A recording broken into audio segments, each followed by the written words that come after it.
انہیں اپنی پیدائش کے بعد سے ماں باپ اور بھائیوں کے سوا کسی اور کو دیکھنے کی عادت ہی نہیں تھی، مگر اتنی دیر سے اپنے سامنے اتنے سارے اجنبی چہرے دیکھ دیکھ کر وہ تینوں جو پہلے سے ہی بوکھلا رہے تھے، خالہ کے اس جارحانہ پیار پر ان کا ٹیپ جو آن ہوا تو زارا یوسف سمیت آمنہ بیگم، ولید اور مولانا صاحب بھی ان کے بجتے بھونپو بند کرانے میں ناکام ہو گئے تھے۔ تم تینوں اتنے بڑے ہو کے بھی روتے ہو، ویری بیڈ۔ میرے پاپا کہتے ہیں کہ جو لوگ کمزور ہوتے ہیں نا، رونا ان کو آتا ہے، اس لیے اسٹرانگ بنو، رونا بند کرو۔ آؤ میں تمہیں اپنے برڈز دکھاتی ہوں، انہیں دیکھ کر تمہیں اچھا لگے گا۔ Come with me. میشم، مہمش اور میسف ایک ساتھ تینوں خرگوشوں کو چپ کروانے کی ناکام کوشش کر رہے تھے جب اپنے پیچھے خوبصورت کوئل جیسی مدھم آواز سن کر محشم ایک جھٹکے سے پلٹا تھا اور پھر اچانک اپنی جگہ تھم کر رہ گیا تھا۔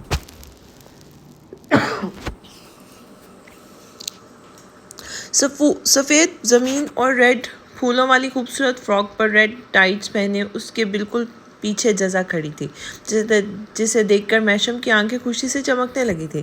اس کے لمبے خوبصورت بال دو پونیوں کی شکل میں بندھے ہوئے تھے، خوبصورت بےحد خوبصورت سفید چہرے پر سجی گہری کالی آنکھیں، چھوٹے سے ناک کو سکیڑے وہ اپنے پاس سامنے کھڑے روتے دھوتے ان تین خرگوشوں کو دیکھ رہی تھی۔ جزا کا قد بھلے ہی ان تینوں خرگوشوں کے مقابلے میں قدرے چھوٹا تھا، مگر اس کا انداز ان تینوں خرگوشوں اور اپنی عمر سے بڑے اور سمجھدار بچوں جیسا تھا۔ جزا، مائی باربی ڈال، میشم بفورے شوق سے اسے پکارتے ہوئے اس کے پاس گیا تھا۔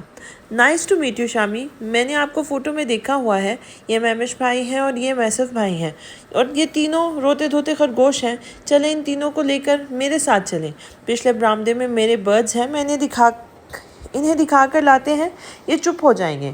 مجھے روتے ہوئے بچے بالکل پسند نہیں۔ مدبرانہ انداز میں بولتی ہوئی جزا میشم کے پاس آئی تھی اور میشم جزا کی زبانی اپنے نام سننے کے بعد اس کا سمجھداری بھرا انداز دیکھ کر حیران رہ گیا تھا، جبکہ وہ اپنے سامنے کھڑے خرگوشوں کو اپنا تعارف دینے لگی تھی۔ حیرت انگیز طور پر تینوں خرگوش بھی اپنی سائز کی چھوٹی سی خوبصورت ٹاکنگ ڈال کو دیکھ کے بالکل چپ ہو کر اس کی باتیں سن رہے تھے۔ پھر جزا نے ایک ہاتھ سے اپنے سامنے کھڑے خرگوش کا ہاتھ پکڑا تھا اور دوسرے ہاتھ سے حیران کھڑے شامی کا ہاتھ پکڑ کر میسف، مہمش سمیت تینوں خرگوشوں کو ساتھ لے کر وہاں سے چلی گئی تھی۔ وہاں کھڑے سب لوگ بھی ایک پل کو جزا کے رویے پر حیران ہونے کے بعد ایک دم ایک دوسرے کو دیکھ کے مسکرانے لگے تھے۔ یہ 12 سالہ میشم کی اپنی 3 سالہ جزا سے سب سے پہلی باضابطہ ملاقات تھی، جو ہمیشہ کے لیے اس کے دل و ذہن پر نقش ہو کے رہ گئی تھی۔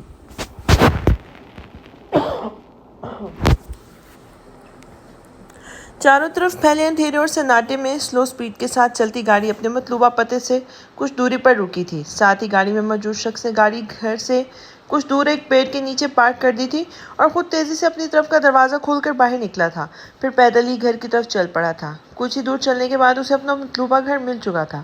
یہ ایک سرکاری پوش کالونی ایریا تھا، جہاں ایک دوسرے سے کچھ فاصلے پر موجود سرکاری بینکوں اور کوارٹرز میں اس شہر کے متعدد پولیس افسران کی رہائش تھی۔ وہ اپنے مطلوبہ گھر کے سامنے جا کے کھڑا ہوا تھا اور گیٹ پہ لگی نیم پلیٹ کو اسٹریٹ لائٹس کی روشنی میں بغور دیکھنے لگا تھا۔ آئی جی ضیاء الدین۔ پلیٹ پر لکھے نام کو پڑھتے اس نے سر اٹھا کر ایک طائرانہ نظر بنگلے کی طرف ڈالی تھی۔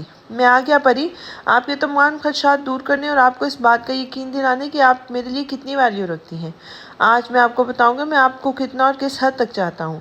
ایک بوجھل گہری سانس کھینچتے ہوئے اس نے اپنی تصور میں اس پری پیکر کو مخاطب کر کے کہا تھا اور آگے بڑھ کر گیٹ کو زور سے بجایا تھا۔ دروازے پر زوردار انداز میں دستک دے کر وہ تیزی سے سائڈ پہ ہوا تھا۔ داخلی دروازے کے دائیں طرف ایک چوڑا سا پلر تھا، وہ اس پلر کے پیچھے چھپ گیا تھا۔ کچھ ہی لمحوں میں دروازے پر ہلچل سی ہوئی تھی۔ کون ہے؟ چوکیدار نے دروازے میں موجود چھوٹی سی کھڑکی کھول کر ادھر ادھر دیکھا تھا۔ مہمش سانس روکے خاموشی سے ایک طرف کھڑا تھا۔ کچھ ہی دیر میں چوکیدار نے گردن اندر کر کے کھڑکی دوبارہ بند کر لی تھی۔ مہمش نے ایک بار پھر سے پلر کے پیچھے سے نکل کر دروازہ زوردار انداز میں بجایا تھا۔ اوئے کون ہے؟ کون دروازہ بجا رہا ہے؟ پٹھان! چوکیدار اس بار دروازہ پورا کھول کر باہر نکل آیا تھا اور مخالف سمت دیکھتے ہوئے زور سے چیخا تھا۔ اسی دوران مہمش دمے قدموں سے پلر کے پیچھے سے نکل کر ہوا کی طرح اندر گھر میں گھس گیا تھا۔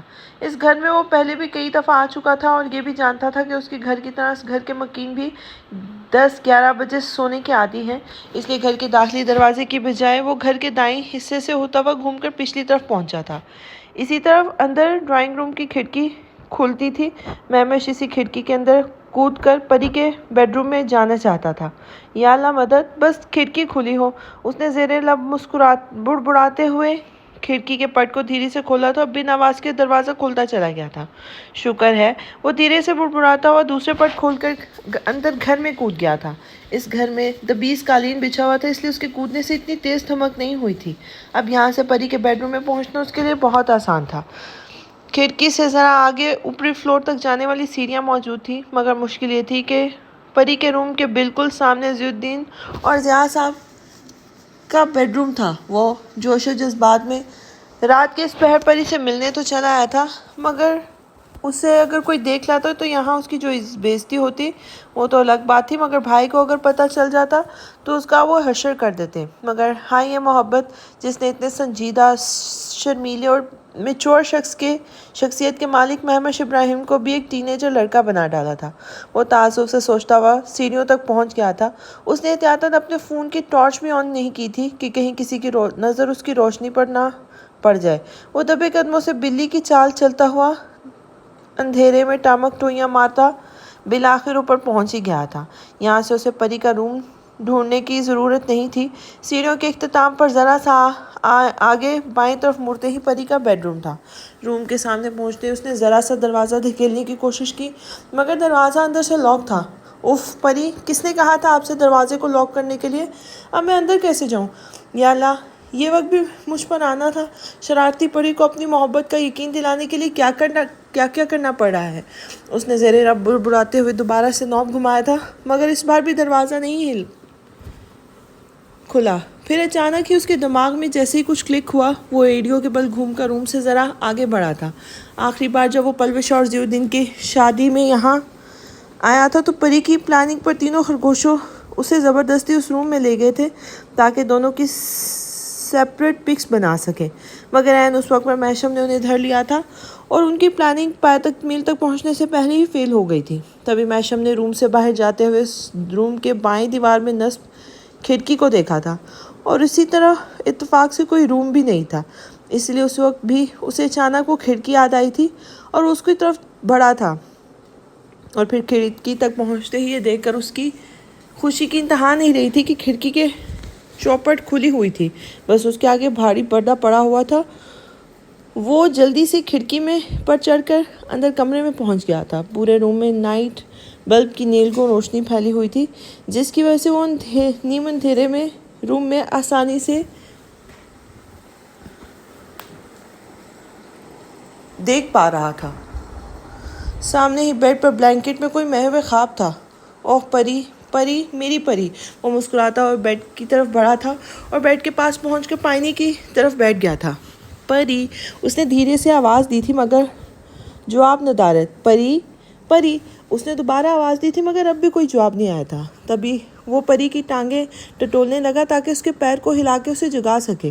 پھر پری کے نرم و گداز پیر ہاتھ میں آتے ہی اس نے پکڑ کے زور سے ہلایا تھا، مگر پری نے جواباً ایک زوردار لات مار کر اسے پیچھے کیا تھا اور کروٹ بدل لی تھی۔ اف، ہائے پری! کیا لات ماری ہے ظالم! یہ عزت ہو رہی ہے میری ہونے والے شوہر کی! مہمش نے اسے اپنی پسلی سے ہلاتے ہوئے زیر لب بڑبڑایا تھا جس پر پری نے لات ماری تھی، اور اٹھ کر پری کے سر کے پاس سرہانے کی طرف جا کر بیٹھ گیا۔ پری، پری میں آ گیا، وہ بولتا ہوا پری کا رخ اپنی طرف کرنے لگا تھا، مگر اس بار اس نے چہرے تک بلینکٹ کھینچ کر ایک زوردار کہنی مہمش کو ماری تھی۔ ہائے پری! کیا خواب میں کسی کے ساتھ کنگ فو کھیل رہی ہو؟ ہائے، مجھ غریب کو تختہ مشق بنا ڈالا! کیا وار کیے ہیں! پسلیوں کے ساتھ سینے کی ہڈیاں بھی توڑ ڈالی! وہ کہراتا ہوا دوبارہ اپنی پسلیوں اور سینے کو سہلاتا ہوا بولا، جس پر پری نے اپنی زوردار لات اور کہنی ماری تھی۔ آپ اٹھ کیوں نہیں رہی ہیں یار؟ کیا پی لی تھی رات کو جو اتنا گہرا نشہ ہو گیا ہے؟ کیسے اٹھاؤں اب؟ اس نے بغور کمبل میں چھپا پری کا وجود دیکھا تھا اور خود اس کے اوپر جھک کر اسے کندھوں سے مضبوطی سے تھام لیا تھا۔ پری اٹھ جائیں ورنہ مجھ سے شکایت مت کیجیے گا کہ میں آپ کے ساتھ بدتمیزی کی ہے۔ پری! کہنے کے ساتھ ہی اس نے پری کو کندھوں سے پکڑ کر جھنجھوڑ دیا تھا اور تبھی کوئی آہستگی سے دوسری طرف سے اٹھ کر بیڈ سے نیچے اترا تھا۔ آہٹ پر مہمش نے چونک کر دوسری طرف دیکھا تھا، تبھی ٹک کی آواز کے ساتھ لائٹ آن ہوئی تھی اور اچانک روشنی کی چون پر مہمش نے ہاتھ آنکھوں کے آگے رکھ کر اپنی آنکھیں زور سے میچ لی تھی۔ مسٹر انگریز اب آنکھیں کھول بھی لیں۔ پری کی دور سے آتی شرارتی مسکراتی آواز پر مہمش نے چونک کر آنکھوں کے آگے سے ہاتھ ہٹایا تھا، پھر آنکھیں کھول کر سامنے دیکھا اور شاک رہ گیا تھا۔ اس کی شرارتی پری عین اس کے سامنے کھڑی تھی۔ اس نے ریڈ خوبصورت ٹاپ اور ریڈ ڈھالے ٹراؤزر پر گھٹنوں سے اونچا ریڈ گاؤن پہنا ہوا تھا۔ ہمیشہ کی طرح کھلے بال اس وقت سر کے عین اوپر آدھے جوڑے میں بندھے ہوئے تھے اور باقی پشت پر پھیلے ہوئے تھے۔ کچھ لٹیں چہرے کے اطراف بکھری ہوئی تھی۔ پری پھر یہ کون ہے؟ مہمش نے اپنے پاس لیٹی رسوانی وجود کی طرف اشارہ کیا تھا۔ یہ آپ ضیاء الدین بھائی کی پراپرٹی کو غلطی سے اپنی سمجھ کر قبضہ کیے بیٹھے ہیں۔ مہمش جسے پری سمجھ کے اسے بالکل چپک کے بیٹھا تھا، پری سے پلوشا کا نام سنتے ہی کرنٹ کھا کر اپنی جگہ سے اٹھا تھا، جبکہ پری مزے سے بولتی ہوئی دوبارہ بیڈ پر چلی آئی تھی اور بلینکٹ میں چھپی پلوشا کے منہ سے بلینکٹ ذرا سا ہٹایا تھا۔ بلینکٹ کے پیچھے پلوشا کا چہرہ مہوش کی آنکھوں کے سامنے تھا۔ وہ اس وقت گہری نیند میں گدھے گھوڑے سب بیچ کر بے خبر سو رہی تھی۔ آپ ہی نیند کی شیدائیں ہیں، یہ آپ کے ہلانے جلانے جھنجھوڑنے کیا بینڈ باجے بجانے سے بھی نہیں اٹھیں گی۔ ضیاء الدین ماموں کے ساتھ آج کسی کام سے شہر سے باہر گئے تھے تو یہ میرے پاس سونے چلی آئیں۔ آپ جس وقت کھڑکی سے کود کر روم میں داخل ہوئے تھے میں تبھی اٹھ کر گئی تھی اور الرٹ بھی ہو گئی تھی۔ ویسے اتنی رات کو چوری چھپے میرے روم میں داخل ہونا آپ کی شرافت کو خاصا مشکوک کر رہا ہے مسٹر انگریز۔ کیوں آئے ہیں آپ یہاں؟ معافی مانگنے یا اپنے رویے کی وضاحت دینے؟ اب اگر ایسا کچھ بھی سوچ رہے ہیں تو I'm sorry، میں فی الحال نہ تو آپ کی معافی ایکسیپٹ کرنے کے موڈ میں ہوں اور نہ ہی کوئی وضاحت کو سننا چاہتی ہوں، اور میں یہ ٹرینڈ بالکل فالو نہیں کروں گی۔ سب کے سامنے آپ پہلے مجھے بے عزت کریں اور اکیلے میں معافی مانگ لیں۔ پری مہمش کی طرف سے رخ موڑ کر بولتی ہوئی بیڈ سے اتر گئی تھی۔ اس نے مسکراہٹ چھپانے کے لیے اپنی گردن جھکا لی تھی، جبکہ مہمش پری کے جواب پر تڑپ کر رہ گیا تھا اور فوراً اس کے سامنے آ کھڑا ہوا تھا۔ پری پلیز ایسے مت کہیں۔ آپ کو کیا لگتا ہے میں آپ سے محبت نہیں کرتا؟ میں آپ سے بہت محبت کرتا ہوں۔ آپ کیوں میری طرف سے خدشات کا شکار ہیں؟ کیوں اتنی بدگمان ہو رہی ہیں؟ آپ کو مجھ سے شکایت ہے نا کہ میں آپ کے سامنے اپنی فیلنگز کا اظہار نہیں کرتا، مگر میں اس وقت کے انتظار میں تھا جب میرا آپ پر قانونی اور شرعی حق ہوگا۔ میرا خیال میں بنا شادی کے آپ پر ایسا کوئی حق نہیں رکھتا کہ آپ کے ساتھ بے تکلفی سے پیش آؤں، اور نہ ہی میں شادی سے قبل از وقت آپ کے سامنے اپنے جذبوں کا اظہار کرنا چاہتا ہوں۔ میں نے منگیتر سے زیادہ آپ کو سب سے اچھی دوست مانا ہے اور اس لیے اپنی پرابلمز میں آپ کے ساتھ شیئر کرتا رہا ہوں، مگر مجھے اندازہ نہیں تھا کہ میں اس وقت آپ کو خود سے دور کر رہا ہوں۔ آپ نے میری خاموشی کا بالکل غلط مطلب لے لیا ہے پری۔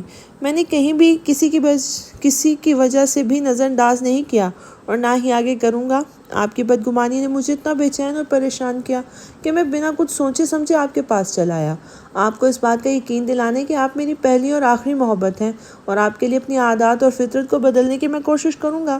بس مجھ سے بدگمان مت ہو جایا کریں۔ میں جانتا ہوں میں آپ کی توقعات پر پورا نہیں اترتا، آپ کو میری اس چپ والی شکایت سے بڑی شکایات ہیں، مگر پری میں آپ سے بہت محبت کرتا ہوں۔ آپ ہیں تو ان لبوں پر ہنسی اور آنکھوں میں چمک ہے، آپ نہیں ہوں گی تو میرے ہونٹ ہنسی سے انجان ہو جائیں گے اور یہ زبان ہمیشہ کے لیے بند ہو جائے گی۔ اور پری مہمش پری کے سامنے کھڑا روانی سے بولتا جا رہا تھا، جبکہ پری نے اس کے ہونٹوں پر اپنا ہاتھ جما لیا تھا۔ یس، اب یہ مت کہیے گا کہ میں آپ سے الگ ہو جاؤں گی۔ میری بدگمانی اب اتنی بھی نہیں بڑھی کہ سب فضولیات سوچنے لگوں۔ آپ سے الگ ہو کر میں جیسے خوشی خوشی جی لوں گی نا۔ آپ کو مجھ سے کچھ بھی کہنے کی ضرورت نہیں ہے، میں آپ کی کہیں انکہی سب سمجھتی ہوں، مگر پھر بھی مجھے اپنے جذبات دل میں چھپا کر رکھنے والے لوگ اچھے نہیں لگتے۔ شام کو میں نے کہا جو کچھ میں نے کہا اس کے پیچھے میرا ارادہ آپ کو ذرا تڑپانے کا تھا اور خود ساتھ ہی تھوڑا سا سبق بھی دینا چاہتی تھی۔ اس لیے آگے کبھی بھی مجھے اکیلا چھوڑا یا مجھے کسی کے بھی لحاظ میں نظر انداز کیا تو مجھے اس چھیڑ چھاڑ کو حقیقت کا روپ دینا پڑے گا۔ میں آپ کی گونگی محبت کو بہت وقت سے برداشت کرتی آئی ہوں اور آگے بھی کر سکتی ہوں، مگر ضرورت پڑنے پر میرا ساتھ نہ دیں یہ مجھ سے برداشت نہیں ہوگا۔ میں آپ کو جزا کے انگریز کی طرح نہیں بننے دوں گی۔ اپنے اس رشتے کو لے کے مجھے آپ سے زیادہ کوئی شکایت نہیں ہے، سوائے اس کے کہ آپ ایکسپریسو نہیں ہیں، مگر ہاں آپ کے رویے سے میرا دل میں یہ خدشہ پیدا ہو چکا ہے کہ جس کمی کی وجہ سے محشم بھائی اور جزا کے رشتے میں اتنے اتار چڑھاؤ آئے ہیں، کہیں مستقبل قریب میں وہی کمی ہمارے رشتے میں پیدا نہ ہو جائے، اور اگر ایسا ہوا تو اس کی وجہ صرف اور صرف آپ ہوں گے۔ اور سن لیں ایک بات دھیان سے، آپ بھلے ہی محشم بھائی بن سکتے ہیں مگر میں جزا نہیں بن سکتی، اور نہ ہی ان کی طرح اس معاملے میں کمپرومائز کر سکتی ہوں۔ آگے اگر آج جیسا بھی کچھ ہوا تو پھر میں آپ سے شکایت بھی نہیں کروں گی، بلکہ آپ کو اس بات کا احساس دلائے بنا ہی میں آپ کی طرح گونگی ہو جاؤں گی۔ آپ لاکھ سر پٹک لیں گے، میری زبان کھلوانے میں کبھی کامیاب نہیں ہو سکیں گے، سمجھ لیں۔ پھر چاہے میں زندگی تمام کر کے موت کے آغوش میں ہی کیوں نہ چلی جاؤں۔ پری نے منہ بناتے ہوئے مہوش کو مارن کرنا ضروری سمجھا تھا، اور اس کی آخری بات پر مہوش نے تیزی سے اس کے لبوں پہ ہاتھ رکھتے ہوئے نفی میں سر ہلایا تھا۔ اس دوران وہ پری کے بالکل پاس آ کے کھڑا ہو گیا تھا۔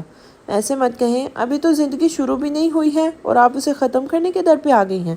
وعدہ کرتا ہوں کہ آج جو ہوا ہے آگے کبھی نہیں ہوگا، میں آپ کا ساتھ ہمیشہ دوں گا، وہ تڑپ کر بولا تھا، اور پھر نروس سے انداز میں اس نے ایک بار پھر بیڈ پہ بے خبر پڑی پلوشا کو دیکھا تھا، اور پری کے دونوں کندھوں پہ ہاتھ رکھتے ہوئے جھک کر اس نے اپنے دل میں مچلتے جذبوں سے مغلوب ہو کر پوری شدت سے پری کی پیشانی کو چوم لیا تھا، جبکہ پری کو اس کی حرکت سے زور کا جھٹکا لگا تھا۔ زیادہ پھیلنے کی ضرورت نہیں ہے، آپ پیچھے ہٹیں۔ پری نے نروس ہوتے ہوئے پیچھے دھکیلا تھا اسے، اور مہوش اس کے نروس انداز پہ مسکرانے لگا تھا۔ آئی لو یو مس پریشیا براشا، اس وقت کچھ وقت بعد آپ کے نام کے آگے میرا نام لگنے والا ہے، اور آپ کی پہچان کے ساتھ آپ کو بھی میں سرتاپا بدل دوں گا۔ بہت جلد میں بھائی بھابھی کو شادی کا تاریخ رکھنے بھیج رہا ہوں۔ اس کے بعد آپ کی ساری شکایتیں دور نہ کی تو میں بھی مہوش ابراہیم نہیں۔ پری کو مانیخیز نگاہوں سے دیکھنے کے بعد وہ واقعی شرارتی ہو گیا تھا، اور پری اس کے آخری الفاظ پر سٹ پٹا کے رہ گئی تھی۔ اب میرا مطلب یہ نہیں تھا کہ آپ ابھی سے بے شرمی پر اتر آئیں، پری نے ناک چڑھاتے ہوئے کہا تھا، اور پلٹ کے اس کے سامنے سے جانے لگی تھی، مگر شرارت سے مسکراتے مہوش نے لپٹ کر اس کا ہاتھ پکڑتے ہوئے اپنی طرف کھینچا تھا، مگر تبھی دروازے پہ دستک ہوئی تھی اور وہ دونوں اپنی جگہ سے زور سے اچھل پڑے تھے۔ پری بیٹا دروازہ کھولو، اور ہمارا سامان جو تمہارے بیڈ پر پڑا ہے وہ ہمیں واپس کر دو۔ بہت دیر سے میری بیوی تمہارے قبضے میں ہے، اب مجھے واپس چاہیے۔ روم کے باہر ضیاء الدین تھا، اور اس کی آواز سن کر مہوش اور پری دونوں بری طرح بوکھلا گئے تھے۔ ضیاء الدین بھائی آ گئے، اب کیا کروں؟ مسٹر انگریز، آپ سے کس نے کہا تھا رات میں ہیرو بننے کے لیے؟ دن میں آ جاتے، کم سے کم سر پہ یہ ڈر کی دیوار تو نہ لٹکتی ہوتی۔ اب کہاں چھپاؤں آپ کو؟ اچھا آئیں وہ سامنے صوفے کے پیچھے چھپ جائیں۔ پری گھبرائے ہوئے انداز میں مہوش کا ہاتھ پکڑ کر بیڈ کے سامنے پڑے صوفے کی طرف بھاگی تھی، جو دروازے کے دیوار کے بالکل ساتھ لگا ہوا تھا۔ یہاں چھپ جائے، اور میں جب تک نہ کہوں باہر مت آئیے گا۔ اف، کہاں پھنس گئی؟ پری مہوش کو چھوڑ کر دروازے تک بھاگی تھی۔ اسی دوران ضیاء الدین 2 بار اس کا نام پکار کر دروازے پہ دستک دے چکا تھا۔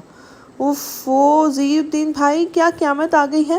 آپ اور ماموں تو کل آنے والے تھے نا، پھر آج رات میں ہی کیسے نازل ہو گئے؟ اور کیوں اتنی رات کو اتنی تیز دستک بھی دیتا ہے کیا؟ کوئی اتنی رات کو اتنی تیز دستک بھی دیتا ہے کیا؟ یا آپ کی بیوی خود تو سارے گدھے گھوڑے خچر بیچ کر سوئی ہیں، مگر میری نیند تباہ ہو گئی ہے۔ پری نے دروازہ کھولتے ہوئے ناک چڑھاتے ہوئے سامنے کھڑے ضیاء الدین سے کہا تھا، اور ایک سائیڈ ہو گئی تھی۔ ضیاء الدین پورے دانتوں کی نمائش کرتا ہوا اندر چلا آیا تھا۔ سوری بیٹا، وہ کام جلدی ختم ہو گیا تھا تو ہم رات میں ہی چلے آئے۔ پاپا تو سونے چلے گئے ہیں، مگر مجھے نیند کیسے آتی؟ اپنی بیوی کو دیکھے ہوئے سارا دن ہو گیا تھا تو میں اسی لیے ان کے دیدار کرنے آیا ہوں۔ پلوشا وش ڈیئر، اٹھیں اپنے روم میں چلیں، ورنہ ابھی پری آپ کے سر کا تاج اور سر اور تاج دونوں توڑ دے گی۔ ضیاء الدین بولتا ہوا بیڈ تک چلا آیا تھا اور سوئی ہوئی پلوشا کو بازو ہلاتے ہوئے اسے اٹھانے لگا تھا، مگر وہ ٹس سے مس نہیں ہوئی تھی، اور پری تعصب سے نفی میں سر ہلانے لگی تھی۔ آپ اچھی طرح جانتے ہیں آپ کی بیگم مردوں سے شرط لگا کر نہایت ہی ڈھیٹ سوتی ہیں، اور ایسے نہیں اٹھیں گی۔ انہیں پانی ڈال کر جگائیں تو میں تو ہمیشہ یہی ٹرک آزماتی ہوں۔ اب آپ کا مجھے نہیں پتا آپ ان کی ڈھیٹ نیند کیسے توڑتے ہیں۔ پری نے ضیاء الدین کے پیچھے ہی پنجوں کے بل اچک کر بے سود سوئی بہن کو دیکھا تھا۔ میرے طریقے بہت ڈیفرنٹ اور خوبصورت ہے بیٹا، تمہیں سمجھ نہیں آئیں گے۔ جاؤ ذرا میرے لیے زبردستی چائے بنا کر لاؤ، میں تب تک بیوی کو جگاتا ہوں۔ ضیاء الدین نے بیوی کو پری کو بھگانے کے لیے بے وقت چائے کی فرمائش کی تھی۔ وہ اپنی سوئی ہوئی بیوی کو اپنے سٹائل میں جگانا چاہتا تھا، مگر پری اس کی فرمائش سن کر اچھل پڑی تھی۔ اس نے گھبرائی ہوئی نظر سامنے پڑے صوفے پہ ڈالی تھی۔ اس وقت چائے کون پیتا ہے ضیاء الدین بھائی؟ آپ جائیں سونے میں، آپ کی بیوی صبح آپ کے گھر آپ کو واپس لوٹا دوں گی، پرومس۔ پری مہوش کو یوں اکیلے یہاں چھوڑ کر نہیں جانا چاہتی تھی۔ اوہو پری، تم میرے لیے کپ چائے نہیں بنا سکتی؟ میری کیسی بہن ہو تم؟ پلیز گڑیا جاؤ، سر میں بے حد درد ہے، چائے بنا لاؤ، جاؤ میرا بچہ۔ ضیاء الدین نے پچکاتے ہوئے پری کو وہاں سے بھیجا تھا، اور اب پری کے پاس کوئی بھی چارہ نہیں تھا سوائے اس کے کہ وہ خاموشی سے چائے بنا کر لے آتی، کیونکہ اس کا بار بار ان کا انکار ضیاء الدین کو مشکوک کر دیتا۔ تبھی وہ پریشان نظروں سے صوفے کو دیکھتے ہوئے باہر نکل گئی تھی۔ اوہ تھینک گاڈ، پری گئی، اب میں اپنی جانے من کو اپنے سٹائل میں جگاؤں گا۔ ضیاء الدین ایک سکون بھری سانس بھرتے ہوئے سامنے بیڈ پہ الجھی بکھری سوئی ہوئی بیوی کی طرف متوجہ ہوا تھا، جبکہ اس کی خوبصورت اونچی آواز کی سرگوشیاں سنتے ہی مہوش بری طرح شرمندہ ہو گیا تھا۔ ضیاء الدین کی باتوں نے مہوش کو بے اختیار اپنے دونوں کانوں میں انگلیاں ٹھونسنے پہ مجبور کر دیا تھا۔ لا حول ولا، اس نے زیر لب بڑبڑاتے ہوئے صوفے کے پیچھے سے ذرا سا اچک کے سامنے بیڈ کی طرف دیکھا تھا۔ ضیاء الدین کی طرف اس کی پیٹھ تھی اور وہ پلوشا کے اوپر جھکا یقیناً اپنے سٹائل میں جگانے کی کوشش کر رہا تھا۔ پھر مہوش کے دیکھتے ہی دیکھتے پلوشا ایک جھٹکے سے اپنی جگہ سے اٹھی تھی اور ضیاء الدین بھی مسکراتے ہوئے اپنی جگہ سے اٹھ کھڑا ہوا تھا۔ چلے جان اپنے بیڈ روم میں، یقیناً آپ کے ہوش و آواز اتنی سی ڈوز سے بحال ہو گئے ہوں گے۔ ضیاء الدین کی مسکراتی آواز مہوش نے سنی تھی، مگر وہ اب بھی ضیاء الدین کو دیکھ نہیں پایا تھا، کیونکہ وہ مہوش کی طرف پیٹھ کیے ہوئے تھا۔ پھر ضیاء الدین بنا پلوشا کے جواب کا انتظار کیے اسے اپنی باہوں میں اٹھا کر روم سے باہر نکل گیا تھا، اور مہوش ایک پرسکون سانس بھرتا ہوا اٹھ کھڑا ہوا تھا۔ اوف اللہ معاف کرے، اللہ پاک آپ گواہ رہنا، میں نے جان بوجھ کر ان دونوں کی پرسنل باتیں نہیں سنی، بلکہ فوراً اپنے کال بند کر لیے تھے، اس لیے مجھے معاف کر دیں۔ مہوش نے اوپر چھت کی طرف دیکھتے ہوئے توبہ کی تھی۔ ویسے خاصے رومانٹک، بلکہ خطرناک حد تک رومانٹک مزاج ہے ضیاء الدین بھائی، بالکل میری طرح۔ حالانکہ میں نے اپنے محمود جیسا کافی شریف اور ڈم سمجھتا تھا، لیکن خیر جائز ہے ان کا رومانٹک ہونا بھی، آخر پلوشا آپ ہی ان کی بیوی ہیں، ان کے ساتھ رومانٹک نہیں ہوں گے تو کس کے ساتھ ہوں گے؟ وہ مسکرا کر سوچتے ہوئے سر جھٹک کے رہ گیا تھا۔ تبھی پری کھلے دروازے سے چائے کی ٹرے میں ناشتے کے لوازمات لیے چلی آئی تھی۔ ضیاء الدین بھائی، کہاں گئے دونوں؟ پری خالی پڑے بیڈ کو دیکھتے ہوئے بآواز بلند بولتی پلٹی تھی، اور پھر اس سے پہلے کہ وہ روم سے باہر جاتی، مہوش پھرتی سے صوفے کے پیچھے سے نکلا تھا اور اس نے روم کا دروازہ لاک کر دیا تھا۔ وہ دونوں وہی گئے ہیں جہاں انہیں اس وقت ہونا چاہیے، یعنی اپنے بیڈ روم میں۔ ضیاء الدین بھائی نے آپ کو بھگانے کے لیے چائے کا بہانہ کیا تھا تاکہ اپنی بیوی کو اپنے رومانٹک سٹائل میں جگا کر اپنے ساتھ لے جا سکیں، اس لیے انہیں ابھی جا کر ڈسٹرب کرنے کی بجائے چائے انہیں نہیں مجھے دیں، اور چائے کے ساتھ اتنا سب کچھ کیوں لے آئیں؟ چلے اب لے ہی آئی ہیں تو اب اپنے ان پیارے پیارے نازک ہاتھوں سے مجھے کھلائیں، آپ کی ٹینشن میں مجھ سے ٹھیک سے کھانا بھی نہیں کھایا گیا، اب بہت تیز بھوک لگ رہی ہے۔ مہوش بولتا ہوا پری کا ہاتھ تھام کر بیڈ تک لے آیا تھا۔